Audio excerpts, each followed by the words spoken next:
So, unless you've been living on a rock or just aren't a Persona fan, I'm sure you're all familiar with Persona 3 Reload, the upcoming Persona 3 remake, which I will have an Irish review for once it's out and once I can get my Persona Gremlin hands on it. But anyway, in case you aren't aware as to why so many people are hyped for this remake, it's because despite Persona 3 being as popular as it is, there is no best way to play it.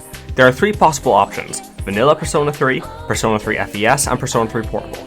Now, Vanilla can be thrown out the window because it's just a worse FES, which leaves us with two very different versions of the same game. If you're already aware of these differences, skip to the timestamp on screen. But for the uninitiated, the biggest thing that created these differences were the platforms that these games were released on. With FES being released on PS2 and Portable being released on the PS Vita, you can hazard some guesses as to what bits and pieces are different. The most notable being that time spent outside of combat is done in a visual novel style in Portable, instead of having a 3D overworld. Everything from social links, story dialogue scenes, and school tests, it's all 2D. Now there is a much bigger difference, which at least one Persona 3 fan has been slowly steaming over waiting for me to mention the actual differences, and they're the fact that Persona 3 Portable lets you control your teammates. Yeah, for some ungodly reason in FES and Vanilla you can't actually control them. Instead you've got these directions or tactics which you can give to each member, but I'll be honest, when there's 5 enemies all weak to ice, I have genuinely seen Mitsuru choose to use Buhula 5 times instead of Mabufula and waste a solid 40 SP. Portable also has gender options. Not just any gender options though, gender options that changed the goddamn story. Now this is said while choosing your protagonist. If it's your first time you should stick to Makoto, the male protagonist, but if you already played Persona 3 then you should opt for Katone, the female protagonist. Now obviously this was done to give people a reason to play Persona 3 Portable for anything other than its namesake, a portable Persona 3, and it was a damn clever one, introducing new social links, romance options, and doing away with the stupid mandatory romances along with other social link oddities that happen in Persona 3, which still happen in Makoto's story, but anyway, I digress. In FES, the big difference from Portable is the addition of a post-game called The Answer. Now, have I played The Answer? Not really. It's a 30-hour adventure that could have been done in 10, so I think I'll stick to watching it. To someone who hasn't played Persona 3, whether they've played other Mega 10 games or other Persona games before, they always look at both these games, try to weigh out the pros and cons, only to realise there is no right answer.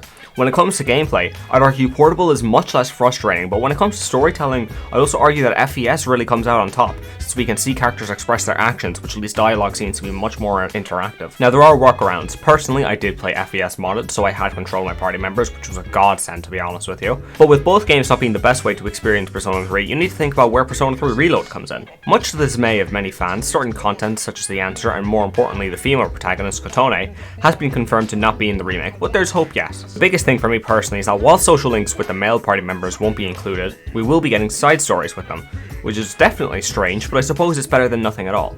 Getting footage for this video was actually the first time I've ever touched Portable, so I've never seen a shred of the social links for any of the other male party members, so it'll be interesting to see what these side stories are.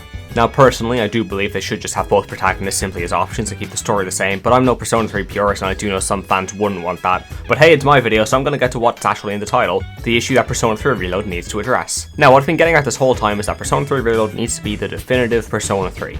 Now unfortunately, unless they decide to listen to an Irish teenager, Katone isn't going to be appearing in this game, but I can still wish that she could. However, like I mentioned, I'd rather no story beats get changed because of this, but that's a tough thing to ask because of certain social links such as the Hermit, but again, I digress. Persona 3 Reload is going to need a lot if it wants to get everyone's satisfaction. For the Persona 3 purists, or masochists as I prefer to call them, there's going to have to be AI allies with a full tactics menu. For us normal people, controllable party members are already confirmed, and thank God to be honest with you, I don't think I would be mentally able to handle some AI allies. For the people who are massive fans of the designs and story though, this is always the hard part. As of me making this video, we are yet to see certain characters, primarily Strega, because good lord, every lesbian I have seen is frothing at the mouth with pitchforks ready in case Alice does anything to her old design. I can't blame them though, she is peak. Persona 3 Reload has big shoes to fill. It needs to include all, or at least as much of the old content that fans love, but it also really has to modernize the game. Bring in new aspects for people who've never played Persona 3, while satisfying veterans who have played the game an unhealthy amount. I do think it's possible, but the tightrope that Alice is going to have to tread is smaller than the list of reasons I can think to play The Answer in FES.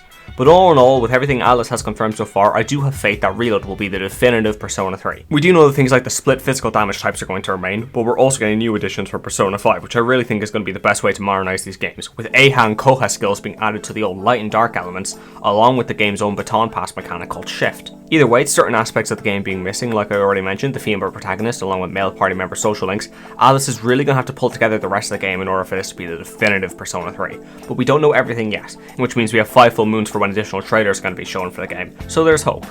Now I do gotta add, we have seen it confirmed that you can groom Koromara, so honestly there's no point to this video, this game's already going to be perfect.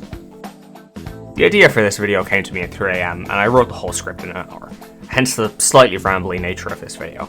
I can't wait for Persona 3 Reload and I hope it's as good as the trailers have made it look so far. Either way, I'll be getting the game and I'm gonna have an Irish review ready by the time I'm done with it.